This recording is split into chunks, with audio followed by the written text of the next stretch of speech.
G'day guys. So it's my new STi. Most of my videos are work related. Today I woke up to this monster in my garage. I picked it up yesterday and it's certainly running in. Very optimistic to stay within the 4,000 RPM running in level. It's an absolute weapon. I'll admit, I'm a grown man. I was actually crying from joy before. I mean, there's nothing quite like this thing. The way it sits on the road and on these twisty roads up here in the national park, it's an absolute blast. Very competent. It's all about the chassis here, really. I mean, the engine's the same old, but the chassis far exceeds the engine. And I'll make videos about the features and tricks and technicals and stuff like that. It's not really a review. There's nothing to review. This thing's the best thing this side of a GTR Skyline. I don't drive Golfs. I've worked on cars for 25 years and you know, all the talk about soft touch materials and interiors, and watch those soft touch things just peel away. Golfs and Audis and all that are great if you don't drive them. They're very, they just fall apart. This car's a brute. They're made to last, and Subaru are an honest company. By far anything exceeds the first impression here is safety. The first impression you get is safety. But Subaru are an honest company. We all know what Volkswagen's up to this week with their filth. But they also engineer faults and into the cars. It's all nice when they're new, but they just don't last. And coming from the B-Spec Liberty, yeah, the bushes wear out and stuff in it, and yeah, I wrecked an engine. They had a fault with the cylinder head gasket in some of those sixes, but you know, I had the same gearbox. Yeah, it's the DCCD here with a closer ratio and revised vibration damper, but it's the same gearbox. I keep struggling to find sixth, and absolutely beautiful gearbox actually. But getting out of the Liberty and driving the WRX, it only took a few minutes to decide that this is the step up from the 3-litre RB in feel.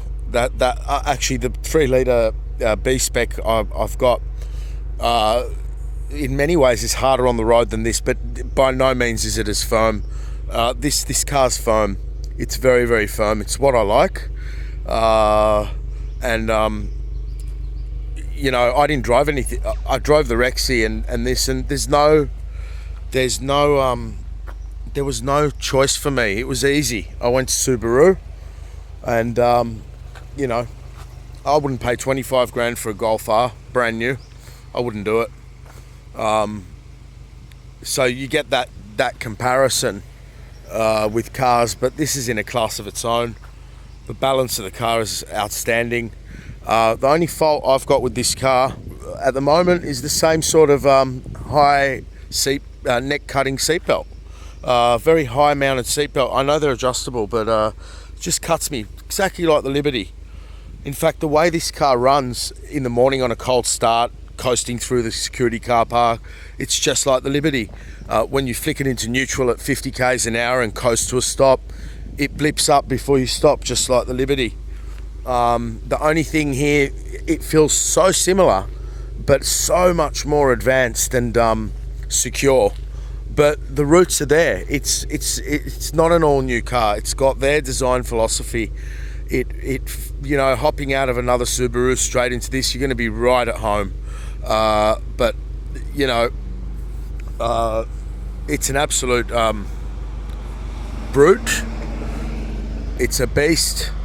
My cars have always been female. I think not this one. This is not a female. This thing's an animal.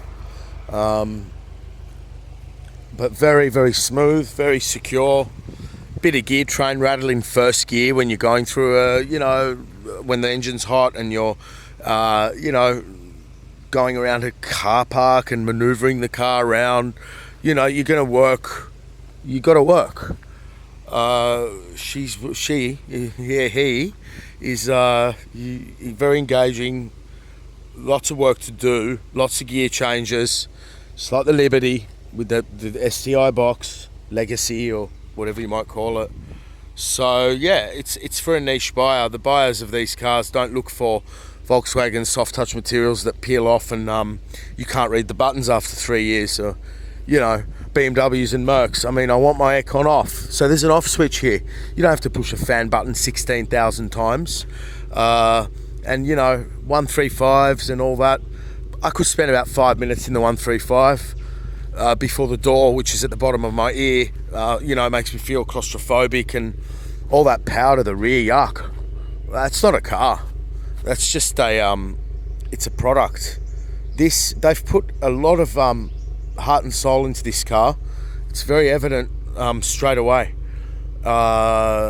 When you drive it, they've put safety in mind above and beyond all, and then the chassis competency, and then there's the engine. The engine will never meet the car's competency of its chassis. Yeah, you can get into trouble, but not if you're, you know, got everything set on and all that sort of thing. So we'll get further into it and, you know, learn more about this car.